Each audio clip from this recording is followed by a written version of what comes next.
Hey guys, how are y'all doing? It's Amanda, the Pay It Forward mom. I hope you guys are having an awesome Monday. It is super dreary and kind of chilly here today, but it was an awesome weekend, so no complaints there. I posted a picture this morning on my Facebook stories and Instagram and Snapchat, and I've gotten a few messages asking about this shirt. See if you can see it. It's a cute little flowy off the shoulder number. And just to preface, I do not have any sort of affiliate program contracts with this company, but I just love them. When I said in my welcome video that I get so stoked about different companies and products, this is the company that was in the back of my mind. It's Litotes. And my friends and family are so sick of hearing about how much I love this service, but it's essentially clothing rentals. So every week or every couple of weeks, depending on how much you love the stuff, I try to do it every week. That way I'm always cycling out clothes. You get a little notification on your phone to go in and customize your tote. You have a stylist that picks your items for you, and then you can swap them out. And I only one time in a little over a year that I've been doing it, I kept everything that they did. And not that they don't pick great things, it's just not necessarily maybe what I want. And I love that because a lot of these companies that will send the boxes of clothes, you just kind of get what you get. But this way you customize it to your loving, and it comes to your house as well as a prepackaged return envelope. So you're not paying for shipping. It's a great deal, and you're constantly wearing new clothes. And I am not Kim Kardashian. I don't care about wearing the same thing twice necessarily, but I really love how I feel when I'm wearing new clothes. Stupid, it may sound really dumb, but I just have this like energy when I feel like I'm all put together and looking great, and nothing feels better than having a brand new outfit on and conquering the world. So that's why I love it. And I went to bring my youngest to preschool this morning, and I walked outside and I felt how cold it was. And I don't want to look like a hooker in the preschool line because it's not appropriate to dress like this when it's not good for the weather. So I threw on this blazer, and I feel like it looked a lot more, you know, appropriate for 60 degrees and chilly and rainy. Anyway, the company is Litotes, L-E-T-O-T-E. Their customer service, I've had to call 2 or 3 times in the year. One time I accidentally sent an item back that I wanted to keep. Oh, and you can keep the items as well. You get like a 50% discount. But you can do that. I don't recommend it because the couple of times I've kept something, I've never worn it again. So I need to just keep on doing what I got the service and what it's intended to do. But anyway, you can keep it if you fall in love with something. But anyway, their customer service, I've had to call a few times, and they are amazing. You call and someone answers the phone right then. You're not put on hold. You're not shuffled off somewhere else, or you know, pressing buttons that lead you to another pre-recorded question. And I love that. I love that. I love that. So anyway, enough about Litotes. This video today is to talk about child-driven fundraising. And the first project that I did with my children that kind of got us started. So one day my son, who's 9 now, he was 3, we were sitting at the breakfast table and we were talking about food and how we are very fortunate, and that there are some children in the world who aren't as fortunate, some people, but even children here in our area, which I think a lot of times we kind of lose sight of in our daily life.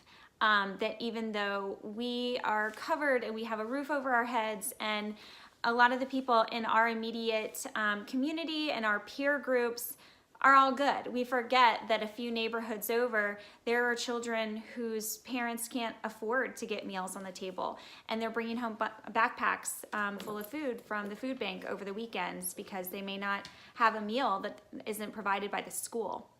So I think we always need to keep that in the forefront and just remember how fortunate we are, and always give back wherever we can.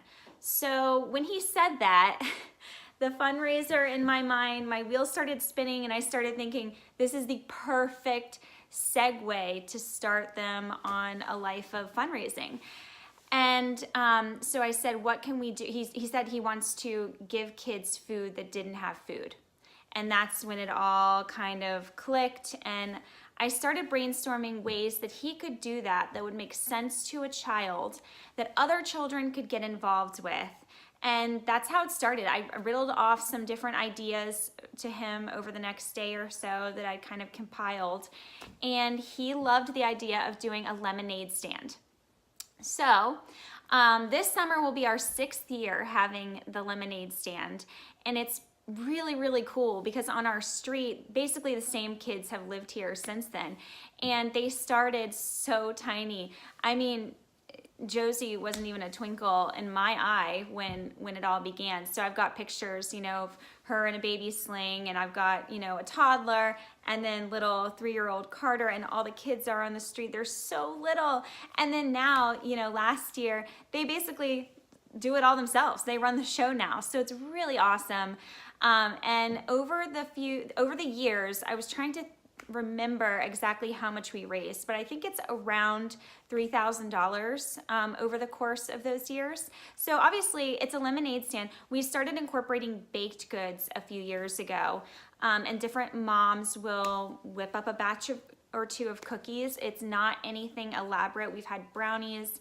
The last 2 years I've made this lemonade fudge, which was super easy. I found it on Pinterest, kind of went along with the theme, and that's been really popular.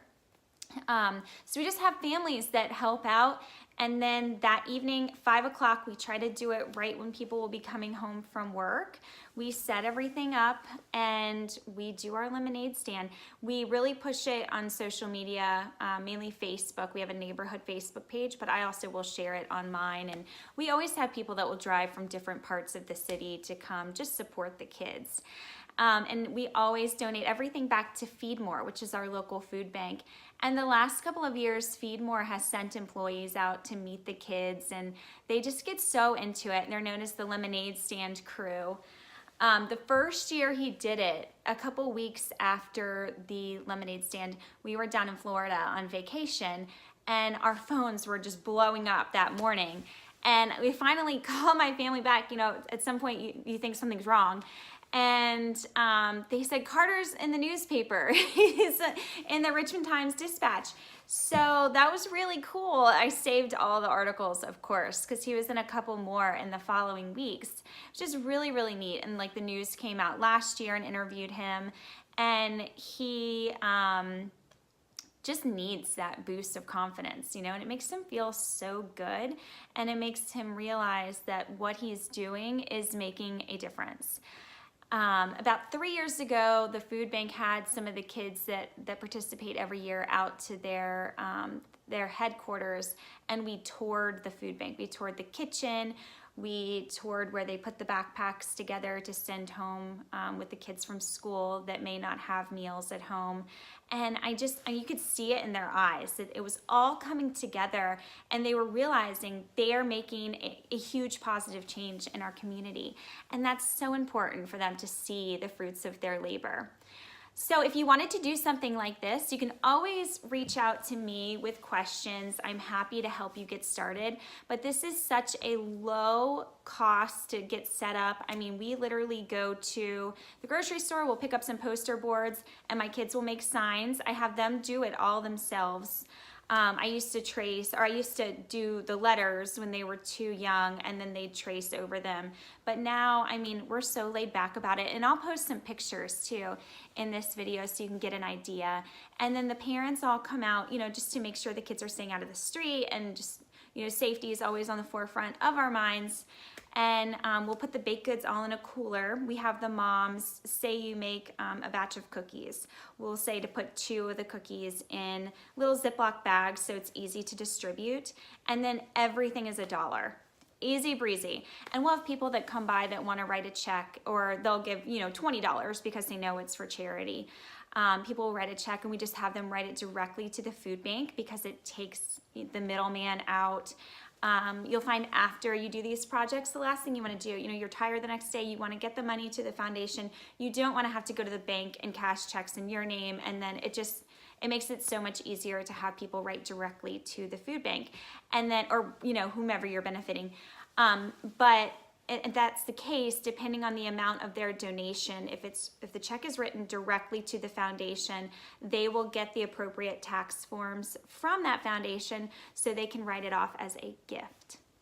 I hope this has been informative. This project has become, like I said, a tradition in our community, and it makes me feel so proud of my kids for kind of heading it up and for including all their peers in this project.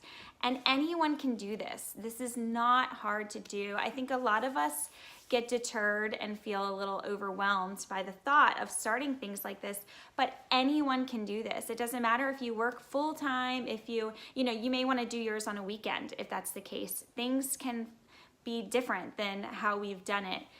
It's whatever works for you and what's going to work for the people in your community. All that matters is you're making a difference and you're doing something to better the world. So I hope you guys have a great Monday, and I'll see you back later this week. I appreciate the subscriptions and the little thumbs up on the videos. I feel a little nervous about this, honestly. It's way more nerve-wracking than I thought it would be. So I've gotten a couple messages since last night, and one was from a lady whom I've never met in person. She was the breeder of our dog, and she said, "I just loved your message and I can't wait to see more." And that made me so happy and made me feel like, okay, I'm on the right track. So practice will make everything better. I appreciate the feedback, and I hope you guys have a great day. Until next time, bye.